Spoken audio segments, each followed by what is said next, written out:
तीन तिगाड़ा काम बिगाड़ा। तीन बहुओं के रवैये से सासू माँ बहुत परेशान थी। दरअसल बात ये थी कि तीनों बहुओं में किसी बात को लेकर अनबन हो गई थी। तब से ही तीनों एक दूसरे से मुंह फुलाए रहती थी। ना कोई सीधे मुंह किसी से बात करती, ना किसी का कहना मानती। पड़ोसी भी इस बात को जानते थे और जाने कैसे कैसे बातें भी करते। इसीलिए सासू माँ ने तीनों बहुओं को तुरंत अपने कमरे में बुलाया। मैं कई दिनों से देख रही हूँ, तुम तीनों अलग अलग सारे काम कर रही हो। ये सब नहीं चलेगा, तीनों को मिलकर ही काम करना पड़ेगा। सास की बात सुनकर एकदम से बड़ी बहू बोल उठती है। नहीं मम्मी जी, मैं इन दोनों के साथ कुछ नहीं कर सकती। मैं इस घर की बड़ी बहू हूँ, फिर भी ये मेरा कहना बिल्कुल भी नहीं मानती। अरे जेठानी जी, जानबूझकर मुझे डबल काम करवाती है आप, और छोटी मुझसे टेढ़े मुंह ही बात करती है। इन दोनों के बीच हमेशा सैंडविच बन जाती है मेरी, और मैं हमेशा आलू की तरह बीच में मसली जाती हूँ। मम्मी जी, इन दोनों को लगता है कि मैं छोटी हूँ तो इनके पैरों तले दब जाऊंगी, लेकिन नहीं, मेरा भी उतना ही अधिकार है जितना इन दोनों का है। बड़ी आई दोनों मेरी चुगली करने के लिए, मुझे क्या कम समझ रखा है। तीनों बहू एक दूसरे से बहस करने लगती है और सास दोबारा ये देखकर टेंशन में आ जाती है और सबसे कहती है, चुप हो जाओ, अब से तुम तीनों सारे काम एक साथ करोगी। आंख बंद करके एक दूसरे की बात सुनोगी। तुम तीनों इस बात को गांठ बांध लो, वरना अगली छुट्टियों में तुम्हारा अपना मायके जाना कैंसिल। सास की बातें सुनकर डर के मारे तीनों हामी भर देती हैं। जी मम्मी जी, मैं समझ गई। हाँ मम्मी जी, जैसा आप कहें, आप जो कहेंगी मैं वही करूंगी। तीनों बहू सास की बात को गांठ बांध लेती है और वादा करती है कि अब से सारे काम वो तीनों एक साथ मिलकर ही करेंगी। ये सब देखकर सास खुश हो जाती है और वहाँ से चली जाती है। नीचे जाकर वो देखती है कि घर में शर्मा जी आए हुए होते हैं। सास जोर से आवाज लगाकर कहती है, अरे बहू, जरा चाय बनाकर तो लाना, शर्मा जी आए हैं। सास की बात सुनकर तीनों बहू तुरंत किचन की ओर भागती है और चाय बनाना शुरू कर देती है। मुझे तो एकदम मसाले वाली कड़क चाय पसंद है, तो हम शर्मा जी के लिए मसाले वाली चाय ही बनाएंगे। अरे नहीं दीदी, गर्मी के मौसम में मसाला चाय कौन पीता है? मैं तो शर्मा जी के लिए इलायची वाली चाय ही बनाऊंगी। ये कैसी बात कर रही हैं आप दोनों? मेरी मम्मी ने सिखाया है कि मेहमान को ज्यादा दूध और शक्कर वाली चाय देनी चाहिए, वरना वो घर वालों को कंजूस समझते हैं। तो मैं तो शर्मा जी को ऐसी ही चाय दूंगी। तीनों बहुएं अपने अपने तरीके से चाय में शक्कर, मसाला, पत्ती सब डाल देती है।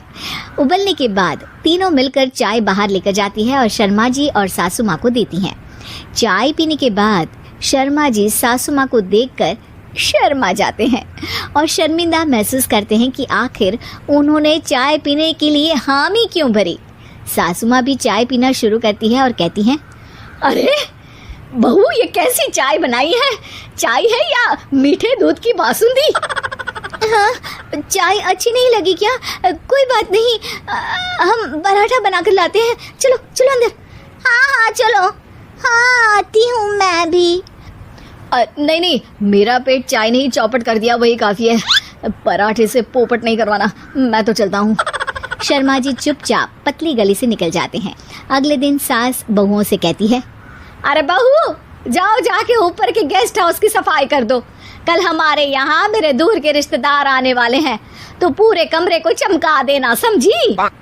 तीनों बहू सास की बात को मानकर ऊपर सफाई करने चली जाती हैं और तीनों कमरे की सफाई चालू कर देती है। बड़ी बहू मकड़ी के जाले साफ करती है, तो बीच वाली झाड़ू लगाना और छोटी वाली सर्फ डालकर जमीन धोना शुरू कर देती है। अरे दीदी, जेठानी जी, अभी मैंने पूरी फर्श धोई और आप फिर से धूल नीचे गिरा रही हैं। और मछली जेठानी जी, आप बिना झाड़ू की धूल यहाँ छटक रही हैं। अरे तीनों को साफ करना है, एक साथ सफाई करते हैं ना। अरे वही तो, हम साथ साथ हैं, घर साफ साफ है। तीनों बहू ऐसे ही काम में उलझ जाती है और 2 घंटे तक एक ही कमरे की सफाई करती रहती है। बहुत देर से अपनी बहुओं को ना देखने के कारण सास ऊपर कमरे में उन्हें देखने जाती है, लेकिन कमरे में घुसती ही वो गीली फर्श पर फिसलने के कारण नीचे गिर जाती है। ओरी मोरी मैया, हड्डी मरोड़ के रख दी। आए मेरी तो कमर ही टूट गई रे। तीनों बहुएं सास को उठाती हैं और बिस्तर पर सुला देती है। अरे मेरे हाथ पैर दर्द कर रहे हैं, दबा दो आराम मिलेगा। हाँ जी माँ जी। अरे जी माँ जी। और तीनों बहुएं एक साथ सास के हाथ को दबाना शुरू कर देती हैं। माँ की तो चीख ही निकल जाती है और नतीजा ये होता है कि सास के बचे हुए शरीर में भी दर्द उठ जाता है। हाय राम, ये क्या कर दिया तुम तीनों ने। अरे मेरी तो किस्मत ही फूटी है कि तुम जैसी बहुएं मुझे मिली। हे भगवान, पूरे शरीर में दर्द बढ़ गया है। अब तो पता नहीं कि चल भी पाऊंगी या नहीं। माफ करो, मुझे गलती हो गई मुझसे कि तुम तीनों को एक साथ काम करने के लिए बोला। सोचा था तीनों मिलके अच्छे से काम करेगी, लेकिन बड़े बुजुर्ग सही कहते थे कि 3 तिगाड़ा काम बिगाड़ा। तुम लोगों ने ये बात ना आज साबित करके दिखा दी। तुम तीनों को तो समझाना यानी मानो भैंस के आगे बीन बजाना है। तुम्हें अकेले अकेले काम करना है ना, तो अब से तुम अकेले ही अपना अपना काम करो। तीनों बहुएं वहां से जाने लगती है। अरे कहाँ जा रही हो? आप ही ने तो कहा कि अपना अपना काम करो, तो मुझे मुल्तानी मिट्टी लगानी है। अरे मुझे भी तो नेल पॉलिश लगानी है। मुझे ना मेहंदी लगानी है। सास अपना सर पीट लेती है और कहती है, अरे मुझे भी लगाना है कुछ। क्या माँ जी? तुम्हारे घर वालों को फोन तुम्हारी हरकतें बताने के लिए।